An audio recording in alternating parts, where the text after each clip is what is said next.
আজ হচ্ছে 23শে অগস্ট। সকালবেলা ঠাকুরমশাই চলে এসেছিলো সুতো কাটা রিচুয়ালটা করার জন্য। তারপর আমি মাছের দোকানে চলে গেছিলাম।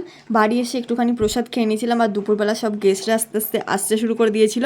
সবাইকে আপ্যায়ন করার পরে আমরা খেতে বসে যাই। লাঞ্চে ছিল ভাত, মাছের মাথা দিয়ে ডাল, আলু পটল, তারপর কাতলা আর মিষ্টি। তারপরে আমরা বসে যাই দই কর্মা মাখতে, কারণ এবার ঠাকুরের বিদায়ের পালা হয়ে গেছিলো। তারপরে আমরা একটুখানি উনো খেলে নিচ্ছিলাম, এই ফার্স্ট টাইম খেললাম আমি। তারপরে মাকে আস্তে আস্তে বেদি থেকে তোলা হয়, আর যেই মাকে বেদি থেকে তোলা হলো বেদিটা পুরো খালি খালি লাগছিল।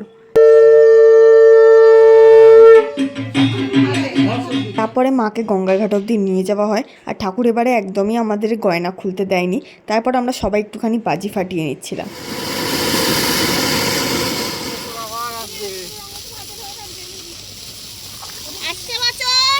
আবার হবে, জয় মা কালী।